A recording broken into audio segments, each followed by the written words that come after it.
there, and welcome to the Roughneck Minute, a Movies by Minute podcast where we go over the movie Starship Troopers 1 minute at a time. I'm your host, Johann. And I'm your other host, Matthew. And today we are going over minute 77. It starts with Rico asking Birdie if she's got a bug problem, and ends with Rico readying a jump action. Yeah. Jump action. I'm kind of glad that this one ends at this point because I do have something for the next minute that I've been holding on to for quite a while. Okay. So next week's going to be fun for me.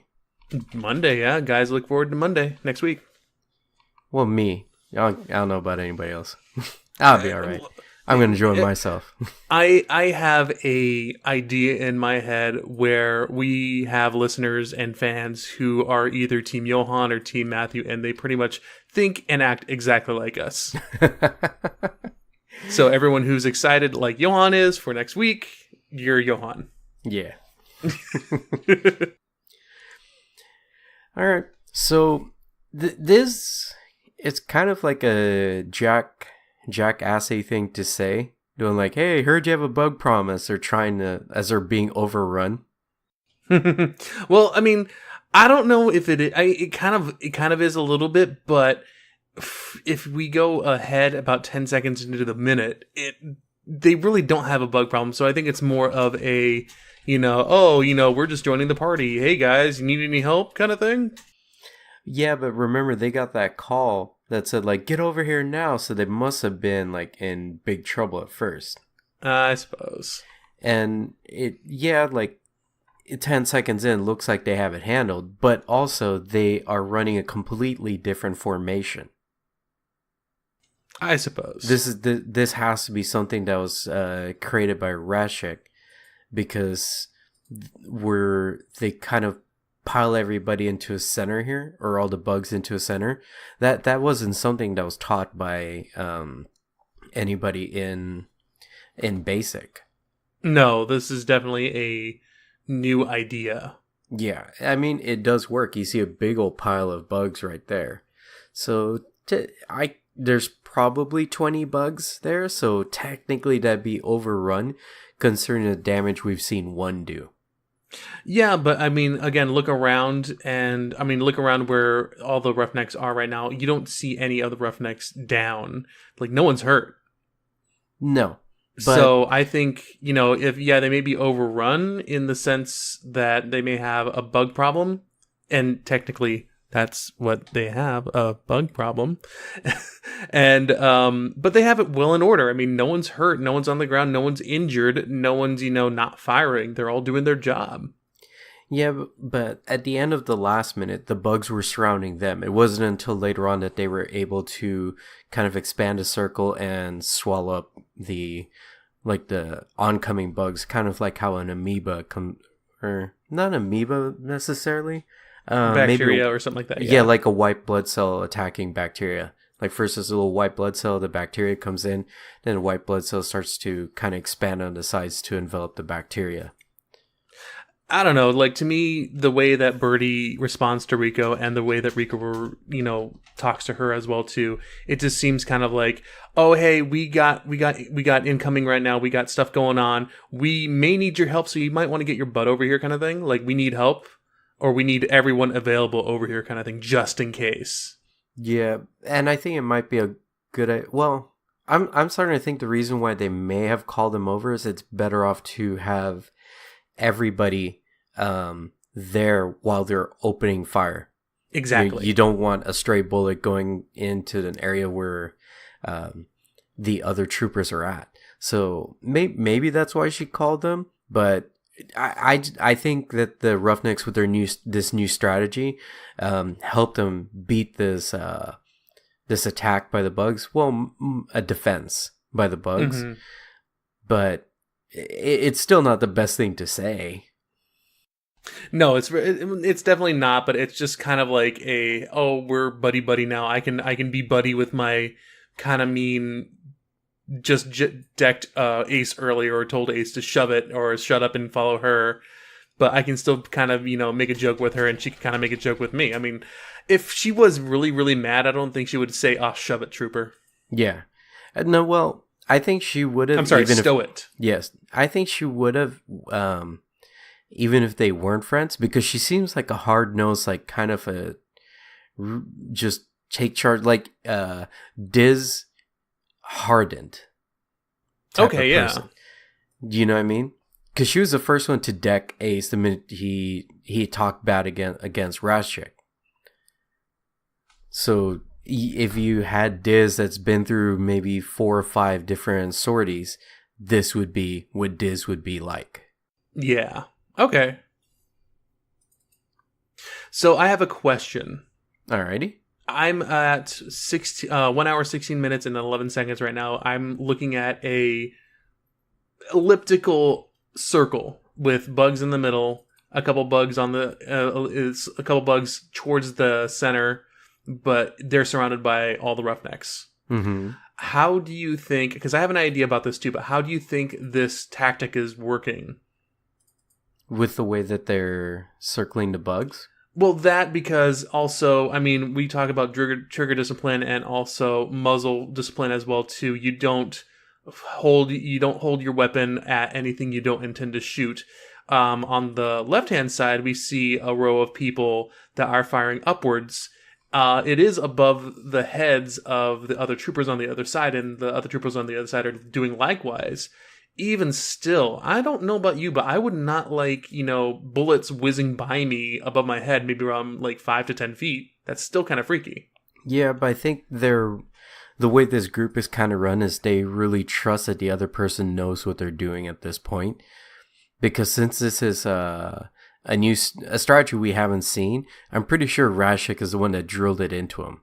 So kind of perfected it? Yeah, it's just like, this works, and we're going to see it work. So... And once they see it working, they kind of start to trust everybody else in the squad because, well, first off, the person who's leading you with the strategy saved your life. Mm-hmm. Remember, like almost everybody there owes their life to Razchik. So he's not going to put anybody in danger. I mean, so...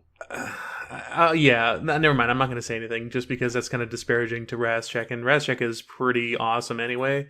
Yeah. But I was going to say, oh, what is saving a life? I mean, he could have just like flipped a button and, turned off a self-destruct and, oh, he saved my life.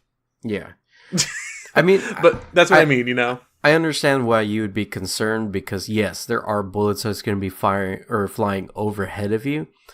But I'm just really thinking that these guys just know that the idea works and they already trust Razchik. Yeah. Because we were kind of going over the anatomy of the bug that one time where we were looking at all of the other feelers and the other legs on it once we finally saw it in the daytime. So I think this is how the strategy works. They cannot turn around.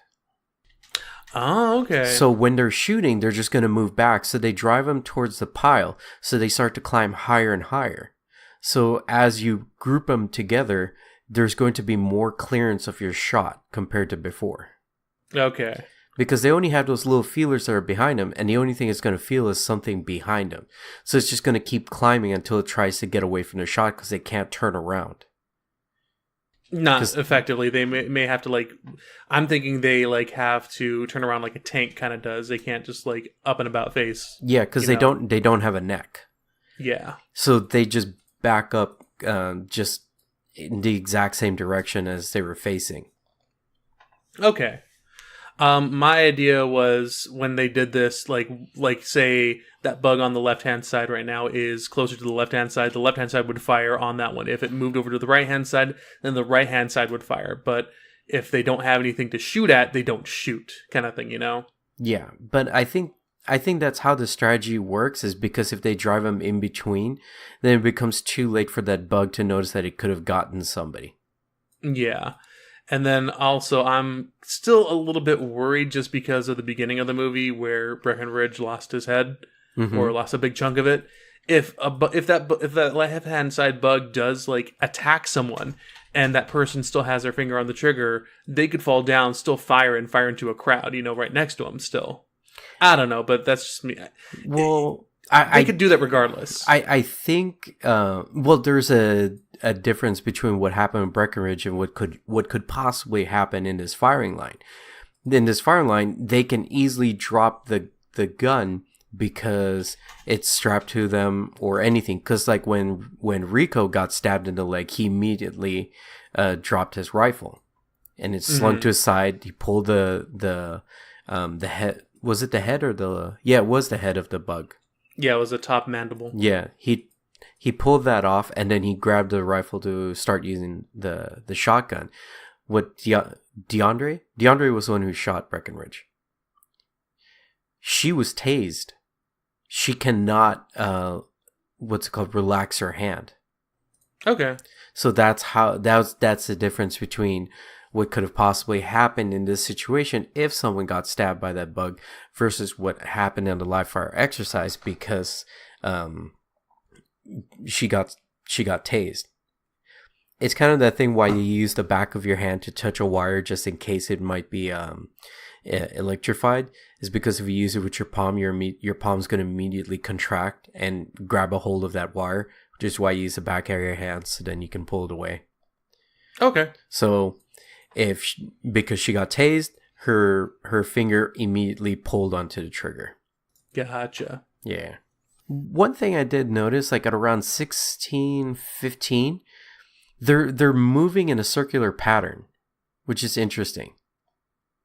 Yeah, kind of like they're going clockwise or something like that. Yeah, so it keeps the bug. I think that's how it prevents it from trying to stab someone, is because it constantly has to shift its position to try and attack. Mm-hmm. So just being able to see more of that unique drill in action, I think that's kind of where it starts to work, and possibly why they need the other troopers, is to fill in those gaps as they start to circle around the opponent. Gotcha. So right over here at about, what is that, 1620, we see why the ground was shaking, and emerges a beetle-looking bug. Looks like a gigantic dung beetle. Yep, this is the tanker. Yep. First time seeing it. Yes, and obviously it's later revealed by Johnny saying he's just screaming tanker. Mm-hmm. And I think this is kind of funny in a certain way, because it's like when you're watching a cartoon and it's going to advertise a toy, they will just say the name of like a villain that hardly does anything, or a hero that hardly did anything in that episode, and then the toy's out. He-Man is kind of synonymous with that. Yeah. Like, I had Stratos, barely remember seeing him in the entire series. Same with Longneck. And even Too Bad, you hardly got to see him. So. Mm-hmm. Too bad. But you know what I mean? Because they just start naming these bugs, and it starts to become like a marketing thing at this point. And that's where my thing comes in. I had this toy. Yeah. And go ahead. Okay, but it came with there's a magnet on its back, and it came with a tiny little Johnny Rico that stays on the back. Well, we'll see that in the next minute, actually. Yeah, it actually looked exactly like the movie. His hands were up on his gun. So what do you think about this section? Oh. So yeah, I actually love the tanker. It was one of my favorite bugs just because it freaked me out so much. Let me go over the bug itself a little bit. The tanker bugs are basically big, giant burrowers. They're the ones who make the bug holes, basically. Okay. They have, as we'll see in a couple seconds, a nozzle on the top of their heads that they like to spurt out corrosive liquid. And this will be able to bore out tunnels and whatnot. So it's used as basically a excavator and also a armor support as well too, just because it is a very big and thick armored bug. Like, you can't just fire willy-nilly at it. It's still going to have a hard time killing this thing. Yeah. It looks very intimidating for what it is. Definitely it is. So yeah, this is the Bugs version of a tank. They're like half tracks. Someone on the production team said they have multiple legs, big step up front, and then a row of 6 small ones. They're mobile plasma sprayers like flamethrowers. But they were mainly inspired by earth beetles, again with thickened limbs to support the creature's immense mass. The creature also has enlarged claws or toes to aid the stability when walking, and their name derived from their organic long-range weapon violently ejected from an orifice on their forehead region. A flow of corrosive acid ignited by organic sparkers in their mouth near their mouths, spewing out a cross between acid bath and flamethrower. That's cool. Mm-hmm. The final design applied cosmetic changes in regards to the mechwets, such as additional Pavloconomy limbs. I don't know what that means. Well, because in the script, it wasn't some sort of fire. It was just supposed to be like a toxic bath. Okay. So it was just supposed to melt. It wasn't supposed to burn like it does in the movie. So I gotcha. Maybe that was the design. I mean, the spark in the front looks really cool when it's about to make that spray. Because it kind of makes it look like, oh man, we're screwed right here. Like this is like the like when you're doing a mini boss or something like that. Like, all right, here's where the pattern starts because it's going to do the strong move. Yeah, it it is definitely kind of like a mini boss, like that secondary non really big boss that you get during the beginning of or like in the middle of a D&D campaign, Yeah. But we also get our second big cuss word of the movie. Mm-hmm. So Birdie turns around and she says, "Aw, shit." Which I did in the last episode, I did medic it out. Yeah. So now that it is said, we can say it in this episode. Don't push your luck, buddy. I know, but what I said was the line. Mm-hmm. I'm just saying that this is the second cuss word or big cuss word.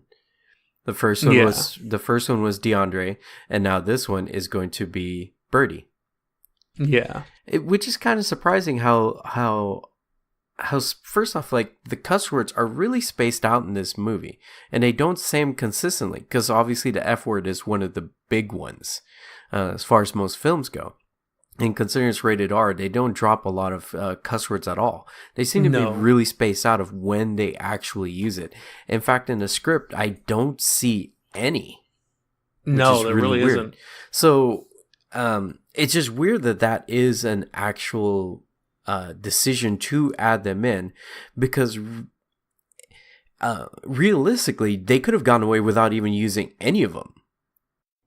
They really could have, yeah. I mean, if it's a society like I think it is, I think maybe curse words are kind of like frowned upon. This kind of reminds me of like if the United States went really, really fascist in the 1950s. Okay. You know, like if they went like super, super conservative and fascist, and were like, all G Willikers, heck, Johnny, you sure are a really swell guy. Why don't you come over to my house after school and we can do, homework and then go to the sock hop where you can pin me. Kind of thing. I don't know. It just seems like that. Again, no one's cursing that much. They'll say damn. They'll say heck. They'll say, and then we have Birdie here saying shit. Yeah. But nothing else. There's not really that. And that's the thing, too. I mean, I watched Casino. I watched Usual Suspects. And there was just a ton of F-bombs in those movies. And this was before those movies, too. I mean, this was after those movies. So, and if you watch Total Recall, another Verhoeven movie, that's just full of, bombs of all kinds. Yeah. That's why I find it weird that you don't really think about all the cuss words that much until you're doing it minute by minute. And you start to realize, like, one, there weren't that many, and two, they're spaced out. Yeah, I kind of like it. Yeah, because there could have been, like, first off, the exchange between Johnny and Xander. There could have been any cuss word right there. Because that would have been a proper exchange because it was heated and emotional between two people that would have been conflicting with words. Versus this one, it's human versus bug. A bug's not going to understand an F-bomb at all. Yeah. But then if you say to somebody to comment about something that they're doing, especially where where Xander was moving in on Carmen, and the whole thing where he's pulling rank in front of Johnny, like that would have been the perfect time for something like that to be said, but it didn't happen. So it's just really, really weird that it's just that they could have really gotten away with not having it, and it would have been noticed at all. Yeah. And as I said, I mean, this just makes me think this is more of a 1950s society gone to fascism.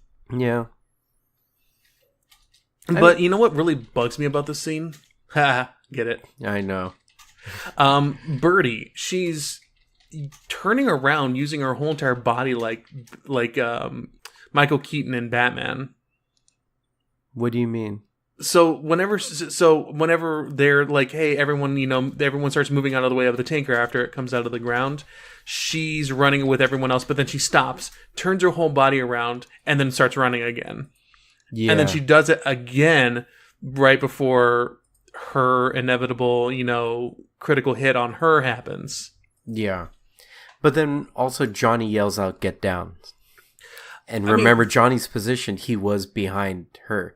So I think she looks back to see where the oncoming projectile was coming from. And then it's just too late at that point. Yeah. But I mean, that getting down wouldn't have helped. If she just dropped right there, she would have been toast. Yeah. Get down in the path of its beam.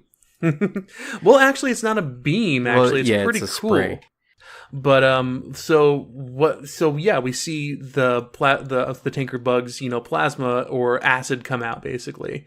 Initially, when they were working on the stuff coming out of its forehead, they had a really hard time making it look good. It looked like lava, and this isn't supposed to be lava. It's supposed to be it's supposed to have some kind of consistency. So they played around with a few software things with it. And came up with. It took a long time for them to find the final look for it. The last detail of it we actually see here, which is a layer of heat distortion to suggest extreme temperature of the acid. Okay. And it looks. This is the part that freaked me out so much because as it fires its acid plasma, or as it fires its weapon, basically, it burns off Corporal Birdie's arm.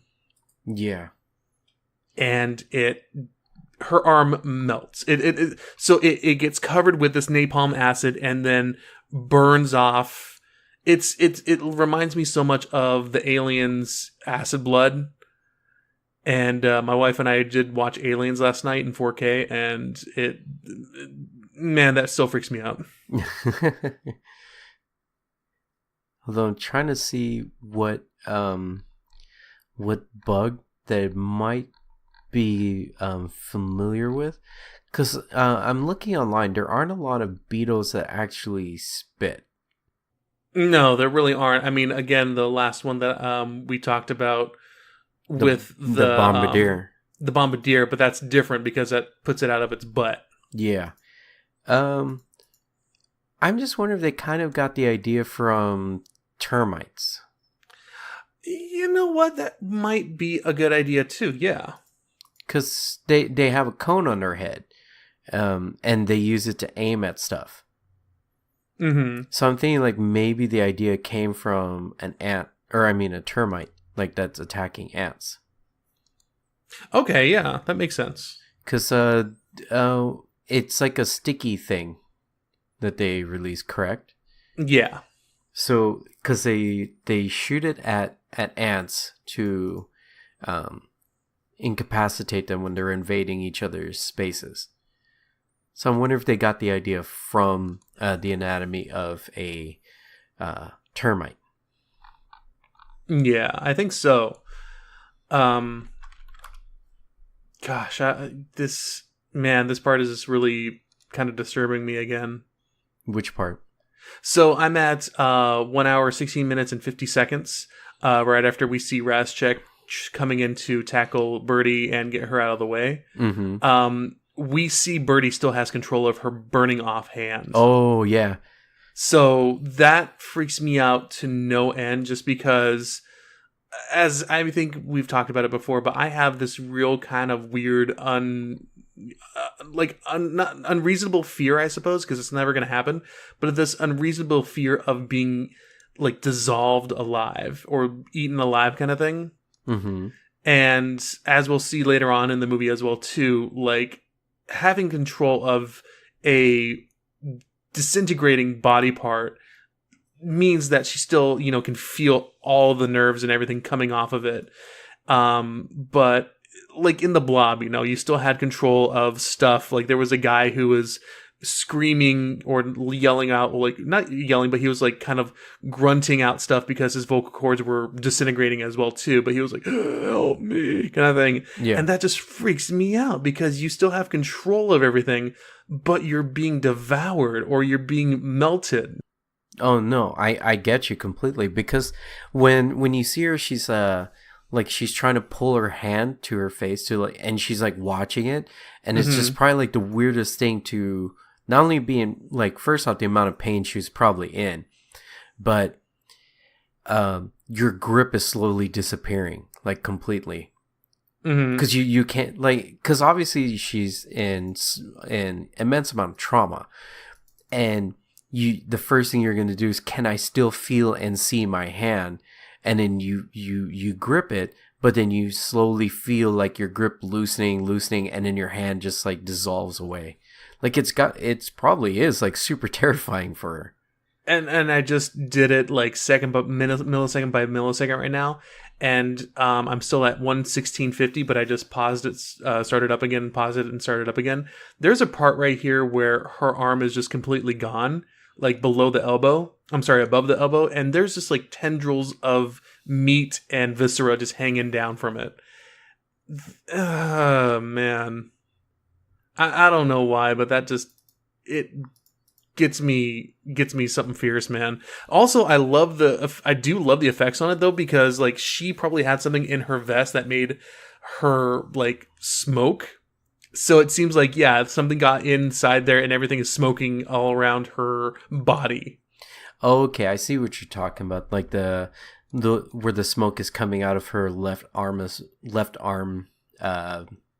or the left side of her protective vest as well. Yeah, this reminds me, again, because we watched Aliens last night, Hicks, when he got in the very end, when he got his armor taken off because he fired that gun after they were getting into the elevator. Yeah. Okay. It's just, this is an incredibly good scene, though. This is well done.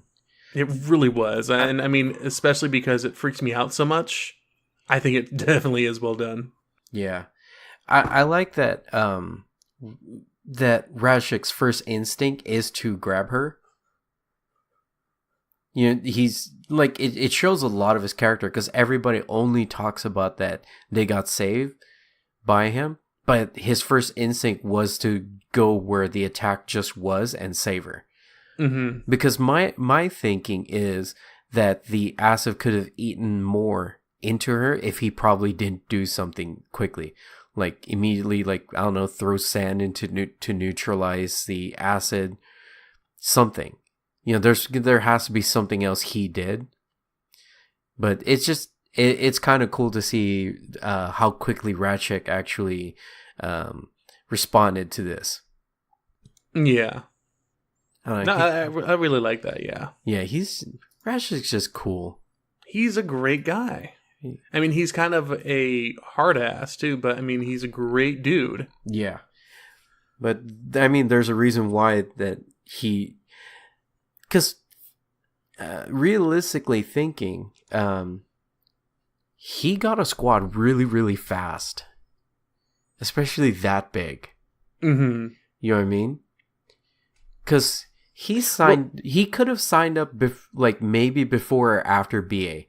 No. So remember, he was in the first Bug War. That's where he lost his arm. No. Okay, no, I understand that, but let's say because he's a teacher, school's out. Teachers tend to go on vacation after when school's out. So when he went on vacation, all the seniors, Diz, Johnny, and Carmen, all went to go to boot. BA happens while they're about to graduate.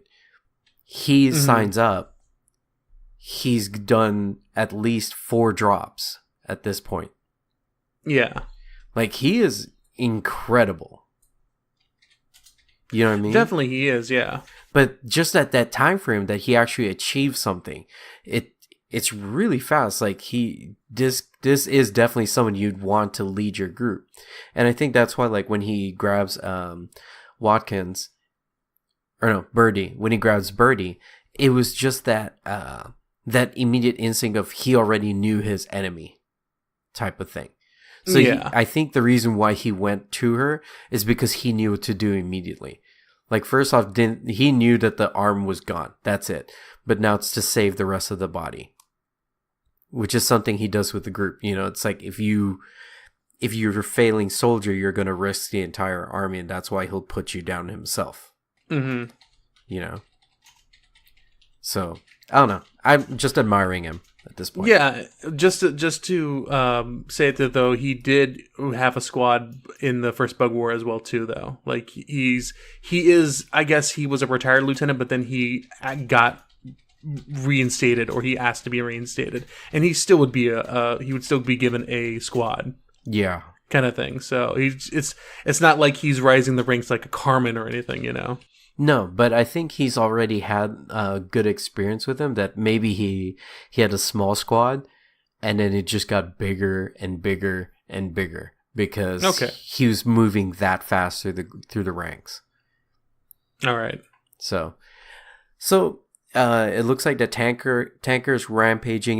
It lets loose another blast, and we don't exactly see where it goes, but we see Johnny climbing up on the ridge. And now he's behind the beetle, and it looks like he's about to get ready. And ready to do what? We're not quite sure, because that's where the minute ends. Yeah, he readies a action. Yeah, as we said beforehand. Yeah, the D&D references. He's readying an action to do something. Yeah, he already did his move phase. He's about to do the action phase and the minor possibly in the next one. I think the minor would count if we're counting fourth edition rules. Well, I'm doing 5th edition actually because that's what I play now. Yeah, I haven't played 5th edition yet, so I'm going by 4th edition. So he has a move, the action, and a minor. So he used this move. He's prepping for the action, and he still has a minor in reserve, and I think he does use it. Well, what I'm thinking is the tanker failed his perception check and didn't see Johnny, so he's going to be surprised by him in the next round. Yeah, but I think if the tanker, by looking at what it looks like, I don't think it has much of an opportunity to a good perception roll. I think it's going to be at a minus, definitely, because it doesn't have a neck. Yeah, I mean, this definitely more has a higher AC than any other creature. Mm-hmm. So, I mean, it definitely lacks any kind of like con or, perception or any kind of whiz save or anything like that. True. And Johnny is kind of hidden at this point. So when the tanker moved into into Johnny's area, it did provoke an attack of opportunity. So Johnny gets 2 action moves on this one, technically. Well, he could use oh no, I get it. Instead of using an action, he used a move. So Johnny's turn is up next. Yes.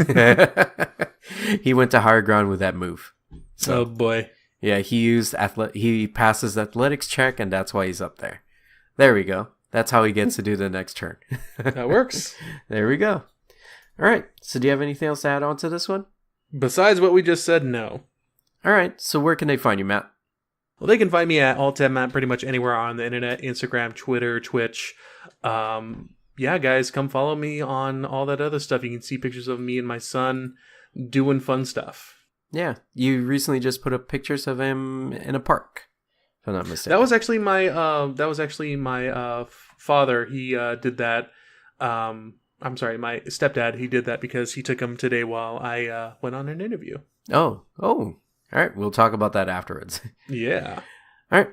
And you can find me on Twitch and Instagram at JDASHD26. You can also find me on Twitter at OMG It's Johann. You can also follow us on iTunes, Google Play, Stitcher, and YouTube. Please like and subscribe.